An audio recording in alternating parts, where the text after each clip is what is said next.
Hello everybody, this is the Large Dolphin here. I'm going to be doing some, I guess you could call it Let's Playing of the Hardtype patch, and we'll see how well I do. So, I was inspired to do this by Far Horizon's, of course, video series about the Calamari Navy experiment, which is a playthrough in which, by the look of it, I'm guessing he's planning on using a naval unit in every single squad, which I think is a great idea. I loved Navy units in the original Ogre battle, and I look forward to making some use of them in this playthrough.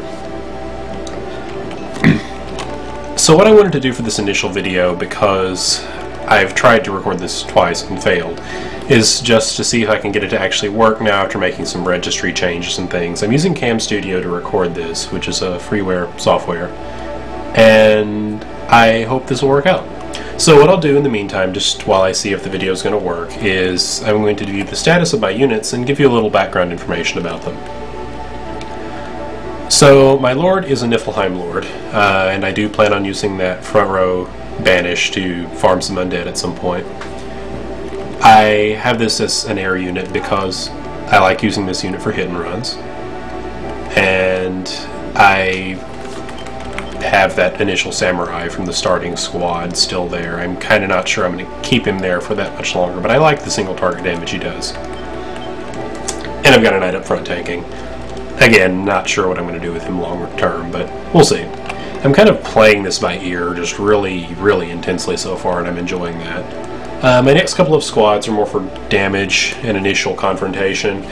This is my Dalmage squad. I tend to stick this squad out there at the first to do a lot of damage to squads, win fights, and force the enemy squads back, at which point I try to ambush them with an air unit, which has tended to work out fairly well. I've always liked playing ping pong with the enemies in Ogre battle because of the mechanics of how units get pushed back after battles. So this unit has a Hellhound tanking. I plan on upgrading these Amazons to Dianas at some point. I'm interested in the Diana class because obviously it's a new class in this hack, and I like the idea of an Amazon that shoots 3 times in the back row. And we'll see how they go. Warren's unit is doing what Warren usually does, which is blow stuff up. I mainly use this squad to kill off the leader of an enemy squad, just instantly, pretty much, and then mop them up with a flying unit somewhere. I'm using actually a air creature to tank at the moment because it's a Wyrm, and I happen to have a Dragoner already. I found a Stone of Dragos in Sharam, and then by Sharam District I had a Diana, so I turned it into a Dragoner, and now you have my Dragoner. I really like that this patch made Dragoners female, by the way. I felt like they always really should have been female. Okay. So yeah, I've got a Dragon and a Wyrm in the squad, using it as a high sky skirmishing unit. Really love those 3 attacks in the back row on the Dragoner, by the way. Very nice touch. This unit is a pretty well-rounded unit. I've got the Cleric for healing, the Dragon's tanking up front, and this Wizard is a little over-leveled, so he does quite a bit of damage. The Valkyrie, likewise, is doing some decent damage in the back. Not sure at all what I'm going to do with any of these characters long-term, but I like that this is a fairly balanced squad that I can just sort of send into any situation and have it work out okay. You have my oddly named Cleric with her squad of Octopi. I would like to make a few decent Navy units in this playthrough. Admittedly, I'm not off to a great start because these Octopi are, as you can see, already underleveled. I planned on trying to level them up some more in Sharam District, but unfortunately one of them died near the beginning of the stage, and I didn't really feel like paying the goth cost to revive them, so I just let them sit out. But there will be time to work on that later. If worse comes to worse, I could power level some up after recruiting them neutrally at some point. This unit was just sort of cobbled together. It's just another high sky unit with a Cleric. I'm really not sure what I'm going to do with it. And ditto that to Canopus and Gilbert, because I just got them, and In some of my past playthroughs, I've made really heavy use of Canopus and Gilbert, and in others I've kind of just let them rot and not really done anything with them. I'd like to be a little bit more decisive about that from the beginning in this playthrough. I really feel like I'm going to need them because they're special characters with special character stats. To be honest though, I really hate the Beastman class in the Super NES Ogre battle.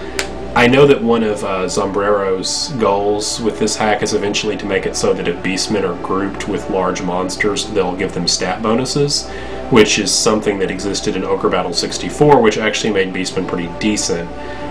But in this, in the original of this, and then even in this hack too, it's like Beastmen just seem like they're going to get creamed by mages without really doing enough in return.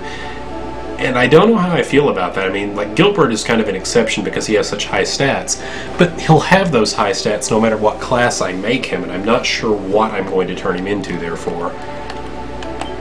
As far as Canopus goes, he's always a pretty good guy. I mean, I'll probably have him leading some sort of unit, whether it's just a quick liberation unit or just an actual air combat and chasing unit. Either way, I'll probably have him running around doing things because I generally do use him at least a little. I don't always level him though, but yeah, I probably should level him in this hack. Those stats are really good. Those stats are really good. So he can be one of my initial Eaglemen. As far as my extra units, as you may have noticed, Lands was not in a unit. That's because he is currently in the extras. He got a little overleveled, so I just kind of stuck him out. I probably need to take that level 6 wizard from the other squad and move him over here. My other level 6 wizard's already here.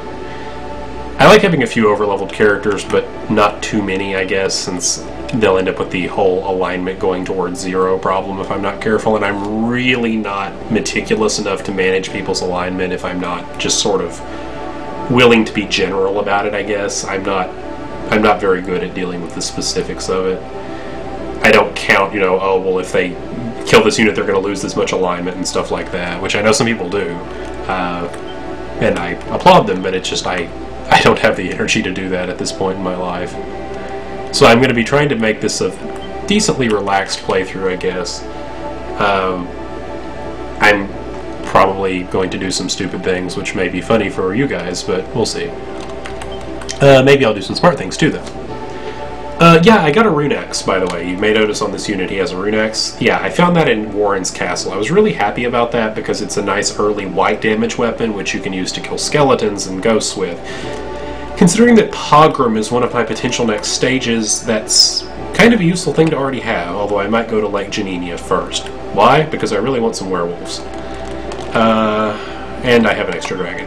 I'm going to be using a lot of dragons and wyrms in this playthrough. I can already feel it. At least I hope I am, because I always liked them conceptually, but I didn't really like some other things about them.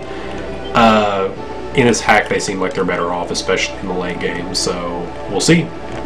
Anyway, I'm going to end this now and save the video, and we'll see how it turned out and if it worked correctly or not. So, Large Dolphin signing off.